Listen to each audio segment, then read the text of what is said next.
Emeka Okafor had everything a man could dream of. At 38, he was a successful architect in Lagos, known for designing some of the city's most breathtaking structures. His wife, Amaka, was his pride, a beautiful, intelligent woman who had been his rock through thick and thin. Together, they had built a home filled with warmth, love, laughter, and the swift chaos of their two children, Toby and Ada. Their love was real, the kind that wasn't just about passion, but deep, unwavering friendship. Every evening, Amaka would wait for him, her radiant smile greeting him at the door. They would eat together, talk about their day, and sometimes sit on the balcony, reminiscing about their early years of struggle and triumph. Everything was perfect until one night, a foolish mistake cracked the foundation of their home. It happened at a company retreat in Abuja, a week away from Lagos, from home, from responsibility. Emeka had always been a disciplined man, but that evening, under the soft glow of the hotel lounge, he let his guard down. It was nothing, really, just a drink with colleagues, then another and another. Then an innocent conversation with Cynthia, a new marketing strategist, young, vibrant, and dangerously charming. Emeka was not a foolish man. He adored Amaka, but maybe it was a thrill of being away.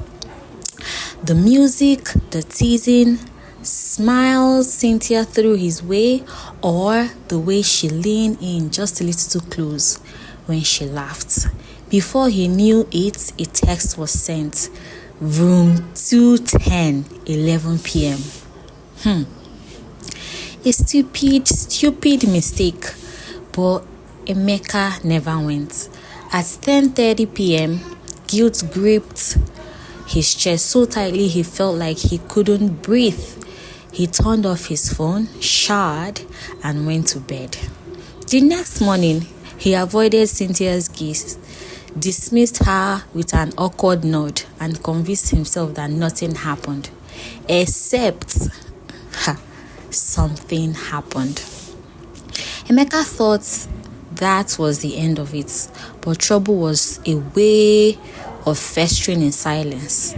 2 weeks after their retreat, a message popped up on his phone while he was having dinner with his family. It was from a known number, Cynthia's. So you're just going to act like nothing happened. Wow, that's cold. Amaka, ever the curious wife, saw the slight twitch on his face. Who is that? She asked playfully. Just a client, Emeka lied. Lie number one. The first crack in the mirror. Days passed and Cynthia didn't stop. The messages came in, subtle at first, then bolder. I know where you live. You think you can just ignore me.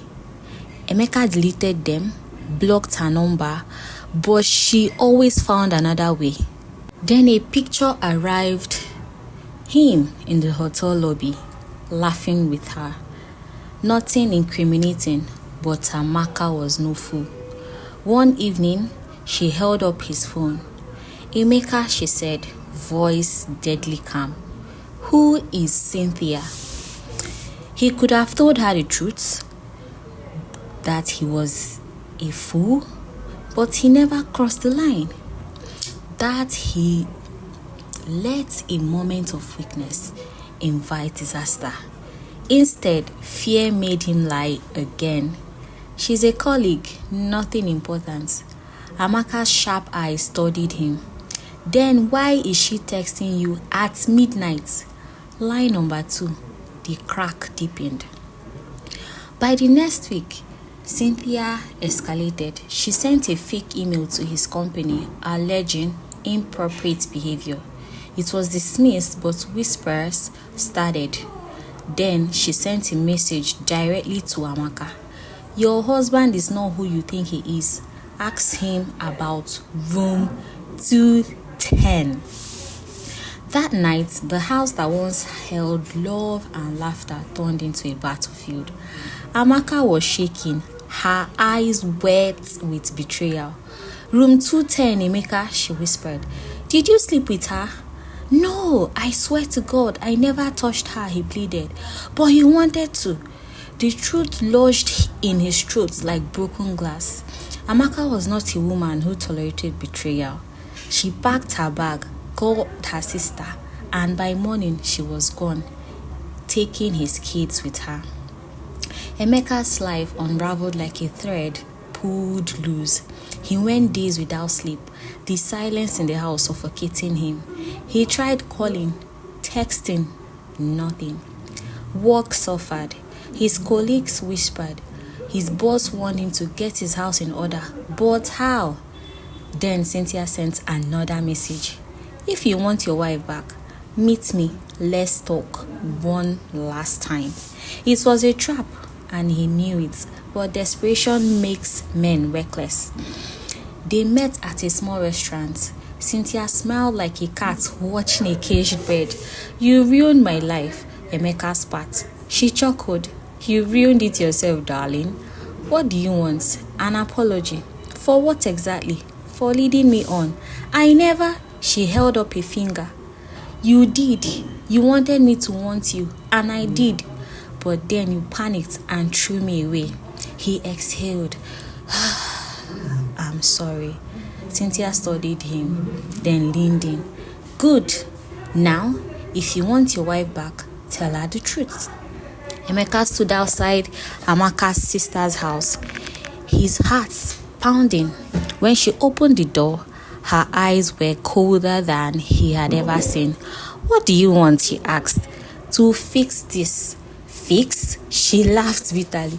You broke us, Emeka. I never touched her, I swear. But I was weak. I let myself play with fire and I got burned.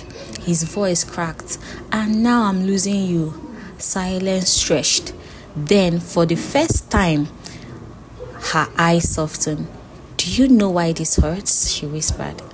Because I trusted you. A tear slipped down his cheek. I know. For the first time, he wasn't trying to defend himself, just standing there, raw and broken. Then Amaka stepped aside. Come in, she said. It wasn't forgiveness yet, but it was a start. And sometimes that was enough.